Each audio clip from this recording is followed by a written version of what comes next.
Assalamualaikum warahmatullahi wabarakatuh. Perkenalkan, nama saya Amatas Birobes, NPM C230826051. Di sini saya lagi berada di blog gastrointestinal, hepatobiliar, and pankreas. Di sini saya akan bawakan materi tentang liver disease. Pertama, saya akan jelaskan terlebih dahulu pengertian dari liver disease terlebih dahulu. Liver disease atau penyakit hati merupakan kelompok penyakit yang menyebabkan kerusakan struktur maupun gangguan fungsi hati. Penyakit hati dapat bersifat akut maupun kronis dan memiliki banyak penyebab, seperti infeksi virus hepatitis, konsumsi alkohol, gangguan metabolik, obat-obatan, penyakit autoimun, dan kelainan genetik. Jika kerusakan berlangsung terus-menerus, dapat terjadi fibrosis dan sirosis yang kemudian menyebabkan gangguan fungsi hati, hipertensi portal, gagal hati, dan peningkatan risiko hepatoseluler karsinoma (HCC). Habis ada etiologi. Etiologi penyakit hati sangat beragam tergantung jenis dan penyebabnya. Penyebab yang paling sering adalah hepatitis virus, terutama hepatitis B dan C, konsumsi alkohol, serta metabolic dysfunction associated steatotic liver disease atau MAS yang berhubungan dengan obesitas, diabetes, dan gangguan metabolisme. Selain itu, penyakit hati dapat disebabkan oleh obat atau toksin, hepatitis autoimun, penyakit saluran empedu seperti PBC dan PSC, serta kelainan genetik seperti hemochromatosis dan Wilson disease. Habis ada faktor risiko. Faktor risiko penyakit hati bergantung pada penyebabnya. Beberapa faktor yang penting adalah konsumsi alkohol berlebihan, obesitas, diabetes mellitus, dyslipidemia, infeksi hepatitis B atau C, serta penggunaan obat atau suplemen yang dapat menyebabkan cedera hati. Pada hepatitis virus, faktor risiko dapat berupa paparan darah atau cairan tubuh yang terinfeksi, penggunaan jarum tidak steril, prosedur tato atau tindik yang tidak aman, serta transmisi dari ibu ke anak. Serta hepatitis B juga dapat ditularkan melalui hubungan seksual dengan orang yang terinfeksi. Pada MAS, faktor metabolik seperti obesitas, diabetes tipe 2, hipertensi, dan gangguan lipid sangat berperan. Habis itu patofisiologi. Penyakit hati dimulai dari cedera hepatosit akibat virus, alkohol, gangguan metabolik, obat, atau proses autoimun. Cedera tersebut menyebabkan inflamasi dan kematian sel hati. Jika kerusakan berlangsung terus-menerus, terjadi aktivasi sel stellata yang menghasilkan jaringan kolagen sehingga terbentuk fibrosis. Fibrosis yang progresif menyebabkan struktur normal hati berubah dan berkembang menjadi sirosis. Sirosis menghambat aliran darah melalui hati sehingga terjadi hipertensi portal serta menurunkan kemampuan hati dalam metabolisme, detoksifikasi, dan sintesis protein. Akibatnya dapat muncul asites, varises, splenomegali, edema, gangguan pembekuan darah, dan ensefalopati hepatik. Habis itu ada manifestasi klinis.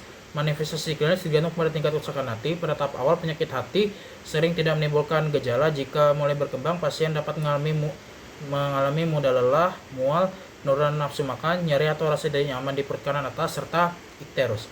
Pada penyakit hati kronis atau sirosis dapat muncul asites, edema tungkai, splenomegali, varises esofagus, perdarahan, pruritus, dan ensefalopati hepatik. Pada kondisi lanjut dapat terjadi dekompensasi dan gagal hati. Harus ada pemeriksaan fisik dan pemeriksaan penunjang. Pemeriksaan fisik. Pada pemeriksaan fisik, pasien dengan penyakit hati dapat ditemukan ikterus akibat peningkatan bilirubin. Pemeriksaan abdomen dapat menunjukkan hepatomegali, nyeri tekan koran kanan atas, atau splenomegali. Pada penyakit hati lanjut dapat ditemukan asites dan edema tungkai akibat gangguan fungsi hati dan hipertensi portal. Selain itu, dapat ditemukan tanda penyakit hati kronis seperti spider angioma, palmar erythema, dan kaput medusa. Pada pasien dengan ensefalopati hepatik dapat ditemukan asterixis atau flapping tremor. Pada sirosis lanjut, hati dapat teraba kecil dan keras akibat fibrosis yang berat. Habis itu ada pemeriksaan penunjang. Pemeriksaan laboratorium meliputi AST dan ALT untuk menilai cedera hepatoseluler. Pemeriksaan alkalin fosfat ALP dan GGT membantu menilai pada kolestasis. Selain itu, bilirubin, albumin, dan PT atau INR penting untuk menilai fungsi hati, terutama kemampuan sintesis hati. Pemeriksaan darah lengkap dapat membantu mendeteksi anemia atau trombositopenia yang dapat berhubungan dengan hipertensi portal. Untuk mencari penyebab dapat dilakukan pemeriksaan serologi hepatitis B dan C, autoantibody, kadar besi atau ferritin, transferrin saturation, serta pemeriksaan metabolik atau genetik sesuai kecurigaan klinis. USG abdomen merupakan pemeriksaan imaging yang sering digunakan untuk melihat struktur hati, saluran empedu, asites, dan tanda hipertensi portal. Transient elastografi atau fibroscan dapat digunakan untuk memperkirakan tingkat fibrosis hati. Pada kasus tertentu dapat dilakukan CT scan, MRI, atau biopsi hati. Habis itu ada tata laksana farmakologi. Bergantung pada etiologi, pada hepatitis B kronis yang memenuhi kriteria terapi dapat digunakan antivirus seperti tenofovir atau entecavir.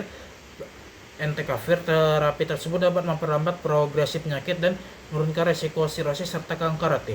Pada hepatitis C, terapi direct acting antiviral DAA dapat digunakan untuk mencapai eradikasi virus. Pada hepatitis autoimun dapat digunakan terapi imunosupresif sesuai kondisi pasien. Pada sirosis, terapi juga diarahkan untuk mengatasi komplikasi.